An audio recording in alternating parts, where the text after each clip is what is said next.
Sir बहुत बार ऐसा होता है कि जब जुडिशरी की प्रिपरेशंस होती हैं तो कई बार एक आध मार्क्स से बच्चे रह भी जाते हैं। वो बच्चे हताश भी होते होंगे क्योंकि एक नंबर से जब रह जाते हैं तो बहुत दुख होता है। तो ऐसे बच्चों की क्या आप काउंसलिंग भी करते हैं? आपके संस्थान में इस तरह की भी कुछ सुविधा है क्या? कई बार ऐसा होता है कि एक एक नंबर से, आधे आधे नंबर से जो है स्टूडेंट पीछे रह जाते हैं। तो मैं तो उनको सीधा ये कहता हूँ कि जब तक आप सक्सेस नहीं होते तब तक जुड़िए, और मैं उनसे फीस भी जो है नहीं लेता हूँ, क्योंकि देखिए मनोबल जो होता है वो सबसे पहले एक बच्चा जो है जिसने काफ़ी पैसा खर्चा करके एजुकेशन लिया, फिर वो तैयारी कर रहा है, उसका सिलेक्शन नहीं होता है, तो कहीं ना कहीं एक फ़ीस रुकावट होती है। तो मेरे यहाँ कई ऐसे स्टूडेंट हैं जिनका सिलेक्शन नहीं हुआ है और मैंने उनको तब तक फ्री ऑफ कॉस्ट पढ़ाया जब तक उनका सिलेक्शन नहीं हुआ है। और ये आज भी अगर आप कहेंगे, उनसे कभी मुलाकात होगी तो आप बिल्कुल पूछ सकते हैं कि क्या सर ने आपके साथ ऐसा किया, तो बिल्कुल बताएंगे कि हमको सर ने हर तरीके से काउंसलिंग की है। यहाँ तक एक उदाहरण दे रहा हूँ मैं, एक बच्ची है जिसका सिलेक्शन रुक रहा था, तो उसकी शादी के लिए जो है उनके घर वालों ने प्रेशर देना शुरू किया। तो मेरे पास आई, बोले सर ऐसा ऐसा है, मेरी शादी हो जाएगी, मुझे 1 साल जो है और मिल जाता तो शायद मैं जज बन जाती। तो मैं, मेरी वाइफ दोनों उनके घर में गए, हम्बली रिक्वेस्ट किए उनके पेरेंट्स से कि 1 साल इस बच्ची को दे दीजिए, अगर ये जज नहीं बनेगी तो आप जो बोलेंगे, जहाँ बोलेंगे उसकी शादी कर दीजिएगा, बस मैं 1 साल चाहता हूँ।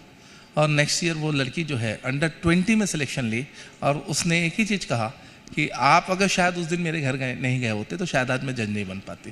तो ऐसे ही छोटी छोटी घटनाएं होती रहती हैं, तो हम मनोबल देते ही हैं उनको साथ ही, और तब तक लड़ते हैं जब तक उनका सिलेक्शन ना हो।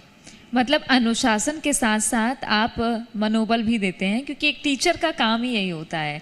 तो एक टीचर के तौर पर ऐसी पीढ़ी तैयार करने का काम आप कर रहे हैं जो छोटी वजह से भी अपने सपनों को पूरा ना कर पाए, तो आप उन्हें बल दे रहे हैं। ये बहुत अच्छा काम है। अब बात कर लेते हैं उच्च शिक्षा छत्तीसगढ़ में हायर एजुकेशन को लेकर लंबे साल से, लगभग 2 दशक से ज़्यादा का वक्त हो रहा है गजराज जी। आज अगर हायर एजुकेशन देखें तो स्कॉच अवार्ड छत्तीसगढ़ के नाम आया, कॉलेजेस खुल रहे हैं, एडमिशन्स पहले के मुकाबले ज़्यादा हो रहे हैं। आप क्या अंतर पाते हैं इन 20 सालों के दरमियान, और फ्यूचर प्लान्स अब आपके क्या हैं? क्योंकि अब रिस्पॉन्सिबिलिटी तो बढ़ी है, पीढ़ी नहीं आ रही है। देखिए, छत्तीसगढ़ राज्य बनने का वैसे तो हर क्षेत्र में बहुत फ़ायदा हुआ है, लेकिन मेरा मानना है एजुकेशन में सबसे ज़्यादा फ़ायदा हुआ है। विश्व स्तरीय जितने अच्छे एजुकेशन इंस्टीट्यूशन हैं वो सारे छत्तीसगढ़ में आ गए हैं, और यहाँ पे अब एक वातावरण जो बनना चाहिए वो वातावरण भी निर्मित होने लगा है। तो मैंने जो पहले ही कहा था कि अगले 4-5 सालों में छत्तीसगढ़ और रायपुर खासकर हिंदुस्तान के नक्शे में एक छत्तीसगढ़ नाम रखेगा एजुकेशन के क्षेत्र में, और बाहर के भी काफ़ी बच्चे यहाँ पे पढ़ने आएंगे। इसकी काफ़ी बड़ी उपलब्धि है, सरकार का भी बहुत बड़ा सहयोग है इसमें। अब यहाँ फैकल्टी भी अच्छी मिलने लग गई, जो पहले बड़ी दिक्कत होती थी, बाहर से फैकल्टी बुलानी पड़ती थी लोग यहाँ। लेकिन यहाँ पे जिस तरह से सुविधाएं हैं शहर में, जिस तरीके से कम खर्चे में भी शहर में बढ़िया गुजारा हो सकता है, तो अब बाहर के लोग भी यहाँ आने के लिए आकर्षित हो रहे हैं और आते हैं। तो एजुकेशन के क्षेत्र में बहुत काम हुआ है और आगे बड़ी संभावना है, और छत्तीसगढ़ निश्चित रूप से एजुकेशन में हिंदुस्तान में एक बड़ा केंद्र रहेगा।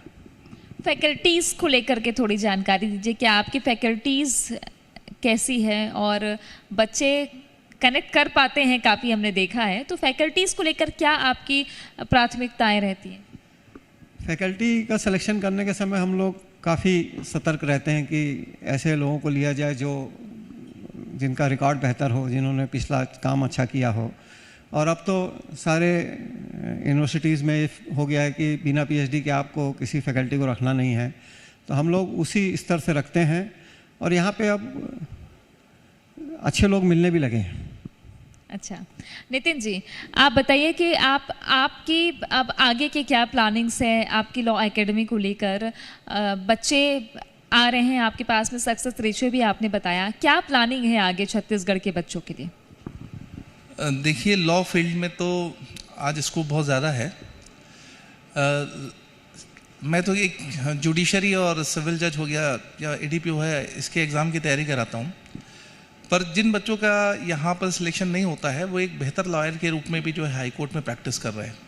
और मैं ये कहूँगा कि आगे आने वाले समय में हमारी एकेडमी जो है वो ये कोशिश करेगी कि जितने बेहतर से बेहतर जो है यहाँ लॉ के स्टूडेंट निकल सके।